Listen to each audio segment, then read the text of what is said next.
And probably the last Formula 1 session he will ever top, Valtteri Bottas has topped free practice 1 due to a CCTV fault. And if you were quick off the mark, man, you would have been able to make millions because he was 100 to 1 with most betting websites. But, you know, some people missed out on that big time. But let's be real, Alfa Romeo, this is going to be the only time for them to have a smile this season because it's one thing scraping. I mean, see for a team, I know points are on the line, but I feel like actually having your name up in the big time, first in practice 1, is that no more appealing than a pish P10 in a race? I feel like I would probably do more for the marketing. But Bottas has done it. He did an 18.7. He was then followed by Canadian homeboy Lance Stroll. He's from Montreal, so he's, you know, it's literally around the corner from his house.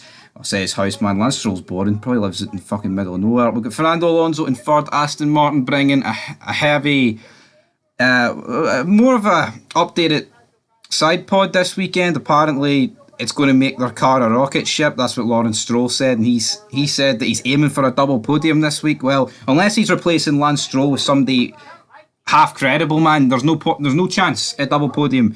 Let's be real about it. There is rain in the air, of course. We also had Sergio Perez, P4. He is in dire need of a good weekend. Verstappen was 5th. Verstappen literally could win every race this season, bar issues. Like, I mean, I'm not saying I fell under the whole Sergio Perez hype train, but at the end of the day, I feel like Sky went with it as if, there wasn't a case of, well, if Max has a few DNFs, Perez will be right in there. It was literally here, he can go toe-to-toe with him. Come on, man, it was delusional for Sky. Oscar Piastri in 6th. I mean, these times are pretty much irrelevant. Only 12 drivers set a time. No, it's funny about that. Only 12 drivers set a time, and Nick de Vries is last out the 12. The guy is abysmal, man. A 32.2. Both Mercedes 19th and 20th, and also Gasly brought out the red flag, which made the session not be able to restart. And, you know, I wouldn't say there's a guarantee the set like FP2 could go ahead because they couldn't fix a CCTV issue in just under an hour.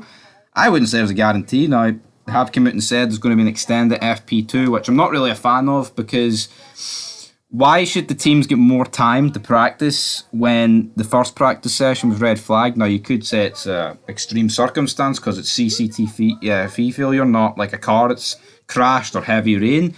But I feel like it's a bit cheap just to give them an extra half an hour because, we couldn't do FP1.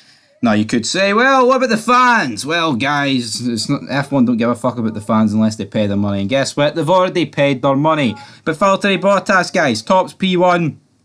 And that'll be the highest you'll ever see him ever again. No chance. Well, it's the highest you can get, man. But let's be real, it's all over.